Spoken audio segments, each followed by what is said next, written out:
La diplomatie du ping-pong entre les États-Unis et la Chine illustre comment le sport et la géopolitique peuvent interagir de manière significative. Cet épisode historique a eu lieu en 1971, au cœur de la guerre froide, à une époque caractérisée par la méfiance et les tensions. Dans les années 70, la Chine était isolée après la révolution culturelle. Perçue comme un paria, elle avait peu de contact avec l'Occident. De leur côté, les États-Unis étaient en plein conflit avec l'Union soviétique.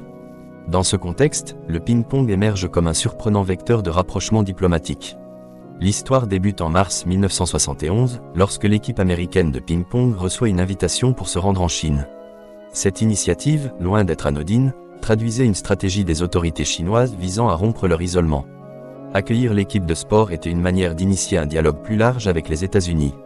En avril, les joueurs américains atterrissent en Chine, conscients d'être au cœur d'un tournant historique. Leur visite est marquée par une rencontre avec Mao Tse-tung, alors leader chinois. Cet événement a captivé le monde sportif et a influencé le paysage politique, prouvant qu'un événement sportif pouvait ouvrir des discussions sur des questions diplomatiques complexes. Le retour des Américains aux États-Unis est tout aussi marquant. Dès leur arrivée, ils sont accueillis en héros. Leur parcours a permis d'effacer certains stéréotypes et d'encourager le dialogue entre des nations qui, longtemps, étaient en retrait l'une de l'autre. Ce n'était pas seulement une tournée, c'était un message fort dans le contexte des relations internationales. En quelques semaines, des avancées décisives se dessinent, et le président Richard Nixon saisit l'occasion pour évoquer une normalisation des relations.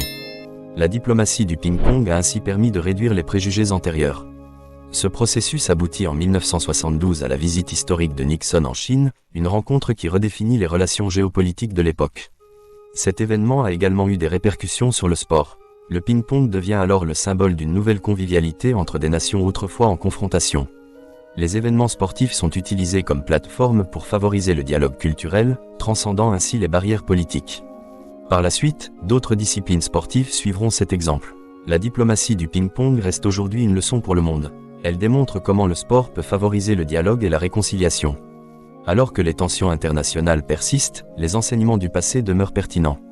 Les événements sportifs possèdent un potentiel unique pour briser les préjugés et encourager la compréhension mutuelle. Dans un monde rempli de défis géopolitiques, cette expérience souligne l'importance des interactions humaines. La diplomatie du ping-pong rappelle que, sur la table de jeu, il n'y a pas de frontières. Les athlètes peuvent devenir des ambassadeurs de paix, capables de surmonter des complexités politiques. En somme, la diplomatie du ping-pong ne constitue pas seulement un tournant dans les relations entre les États-Unis et la Chine, mais elle offre un modèle pour l'avenir.